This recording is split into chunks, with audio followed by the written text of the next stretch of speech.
Leslie Wells, Connection Coach here. I help individuals improve, heal, and repair their relationships, or repair and heal after a relationship that they had to remove themselves from. And I do this by looking at things through an attachment lens.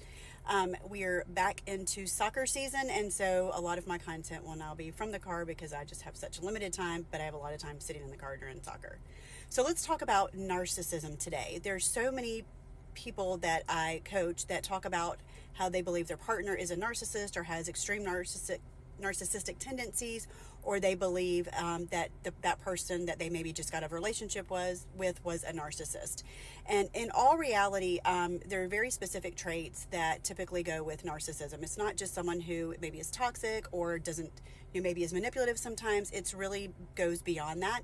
And a lot of times narcissism can get confused with different attachment styles, particularly the dismissive avoidant, who can seem cold and callous and shut down. And sometimes you feel like they're using you, and then when you get close, they pull away. Those are some of the tendencies of a DA. If you're unfamiliar, go back and look at some of my other TikToks. But they're very different, and you cannot classify a DA as a narcissist. So narcissistic personality disorder is a true personality disorder, whereas attachment style is not. A personality disorder is much harder to change, where you can become securely attached and you can change your attachment style, or it can fluctuate depending on the relationship that you're in or what you're going through in your life at that time. So the DSM, which is the handbook and the reference guide that counselors, psychologists, therapists, that they use for mental health disorders to diagnose them. And so it actually is a true disorder. It's not just this person is a narcissist. In reality, there's only about 6.2% of individuals that have truly been diagnosed and sort of fall into that category. So the big thing with people who are narcissists is they really have this inflated sense of their self, as well as a complete seeming lack of empathy for other individuals. And this actually comes from a very, very insecure sense of self and relationship to self. They are extremely insecure, and so they almost create this world where they build themselves up to be this superior person, and everyone else is sort of beneath them. They can do no wrong, they can make no mistakes. They really inflate themselves because they really cannot deal with how they really feel about themselves, which is insecure, inadequate, and inferior. And so the lie that they portray to the rest of the world, they are also portraying to themselves. Narcissists very much operate similar to attachment style on a spectrum. So you can have someone with extreme narcissistic traits, and then someone who maybe is not quite as bad. So again, it's on a spectrum, so you can see anywhere on the spectrum from extreme to maybe not so bad. So they almost think of themselves kind of like a God complex almost, right? They think that they are very much above everyone else. They have this sense of entitlement. They expect people to sort of move quickly, bow down to them. They expect people to make exceptions for them and see that they are important and special, and that they're separate and unique and different from other people.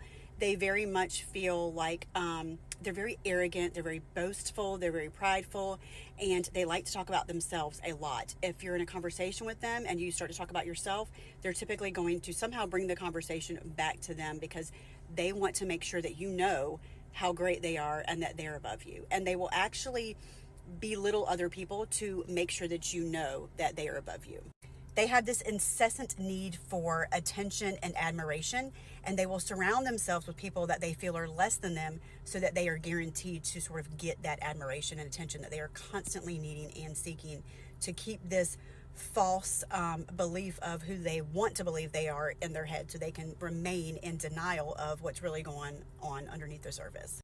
They deeply fear and really react to criticism because they can't deal with that. They can't look at that and see that they're just not capable or hold any capacity for knowing that they are not up here, because this is where they want to believe that they are. They want to believe they're above other people. They are very manipulative. They will do anything they can to manipulate other people into buying into this sense, this perception that they want to portray about themselves. Or they will manipulate other people to feed their own ego and to, to get that admiration and that attention that they so desperately need. They tend to very much ignore boundaries. So if you set a boundary, they will just go right through it. And they also blame shift in order to maintain their sense of their perception of themselves. So if they do something wrong to you, they're going to blame you for it. There's a lot of gaslighting, which is extremely harmful and toxic.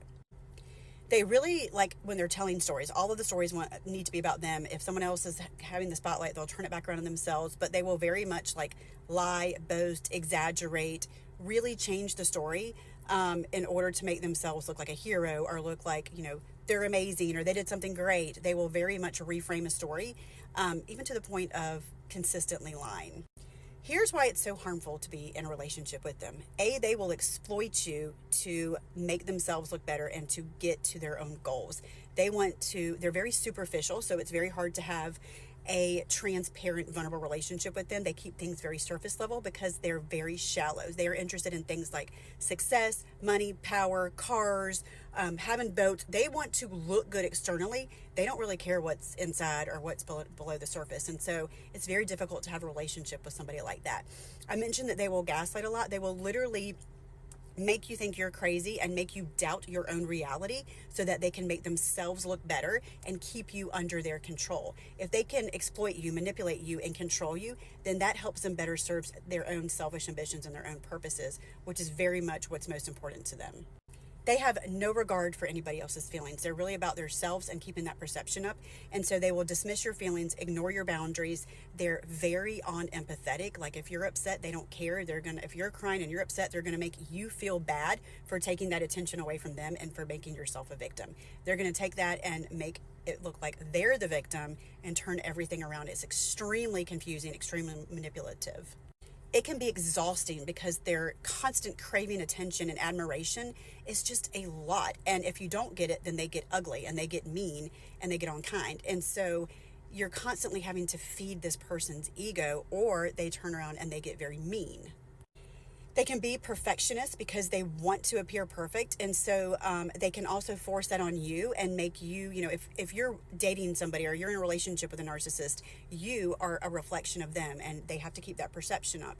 And so they may expect you to be perfect and act with perfectionism because that makes them look better. And so they sort of expect you to meet those same standards when you're in a relationship with them. They can get raged when you criticize them, question them, doubt them, because again, you're poking into that perception that they've created, and they are in denial that there's anything wrong with them or that they're not superior to other people. And so they react very strongly whenever you question them, doubt them, or challenge them. They're often cheaters because they seek external validation and they want to boost their ego constantly, and they don't care about other people's feelings. So they don't care if they hurt you. In fact, they'll probably turn it around on you and make you feel like it's your fault that they cheated. They are often abusive. They're controlling. They're verbally abusive. They can be physically abusive. They very much are manipulative. They will isolate you so other people can't alert you to what's going on. They'll manipulate you that way. When they're angry, they will become silent. They will stonewall you. They don't have any healthy communications or ways to repair things, and they don't really care to. But if they feel like they're losing control or they're losing you, a lot of times they'll love bomb you, suck you right back into that cycle, and then it will start all over again, which creates intermittent reinforcement, which is extremely dangerous in a relationship because you become addicted to this type of abuse. They can be very hypercritical of you, which is emotionally abusive. If they're constantly putting you down so that they look better, living with that for a long period of time is it's abuse. Devaluing other people is one of the most common tactics that they will use.